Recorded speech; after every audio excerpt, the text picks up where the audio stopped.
tapos hindi yun ang pirma nila.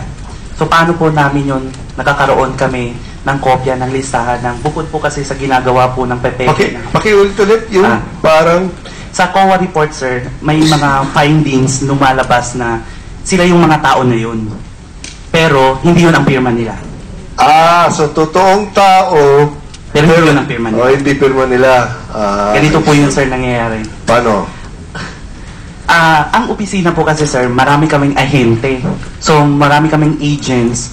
So, nagsalita na din naman sa media si Eddie Badeo. So, meron siyang mga listahan ng mga requests, mayor's requests. Other agents po, mga ahente ni Madam, kausap niya, may abogado, may mga nag-ahente-ahente po kasi si Madam para yung connection sa mga mayors. Kasi ang sinasabi niya po sa agent, sasabihin niya, pupondohan natin from the senatorial funding. Hingi siya ng pondo sa senador, tapos ibabagsak para doon. So, ang nangyayari po, sir, para magbigay po siya ng commitment niya sa agent, sasabihin niya, 5%. 5% sa'yo, then 5% sa mayor. Ibibigay mo. So, ang gagawin po, pero kailangan mayor's request, na susulat kayo sa senador or susulat kayo sa agency, for example, DA or DAR, or sa DA, usually ang pinapa-request niya. Tapos, bukod nung mayor's request, meron na po kami ng municipality profile. Dahil kailangan po ng opisina iyon paggawa ng project proposal. Hindi naman namin alam, sir, kasi bukod sa nagre-research kami sa internet, meron na din binibigay additional yung galing ng agent na municipality profile. Third is the master list of farmers beneficiaries, kung saan pagbibigyan sila yung na dapat tatanggap ng items. So meron na kami nun. So sa opisina namin, sir, sobrang madami kami nun, mga LGU's profile, mayor's request, at saka listahan ng mga beneficiaries. Pero po, wala pa pong pirma yun kasi listahan pa lang po yun ng mga farmers. So pag naggawa po ng liquidation, halimbawa po, magli-liquidate sa isang proyekto ng 10 million, tapos 216 packages, for example, meron pong listahan from that sa lawmakers, halimbawa sa munisipyo na to, yun ang inassign namin. Naiintindihan po yung tapos halimbawa po, ang munisipyo na to ay kailangan 216. Tapos ang na-provide lang po na meron kaming kopya ng master list of recipients or beneficiary, ang mga pangalan is only 100. So kulang. So ang gagawin po ng ano namin, kasi hindi naman kami pwedeng gagawa ng walang instruction ni Madam.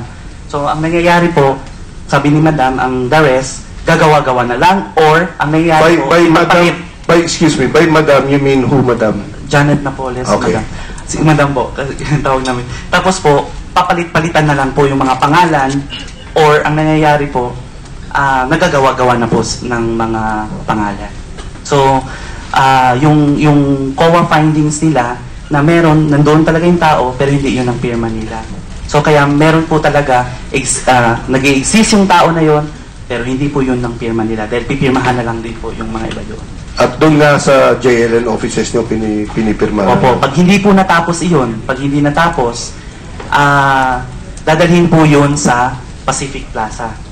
Sir, meron din po na nire-recycle namin. Ang nangyayari po, kasi prior to that 2007, nag-i-implement, nagbi-bidding. So, ang nangyayari po, kasi ang trading niya is Jokris Trading, may TNU Trading, tapos may yung tatlong foundation po, yung nakasama sa fertilizer funds yung tatlong foundation, meron kaming listahan ng list of beneficiaries. Dahil kopya namin yung sa opisina.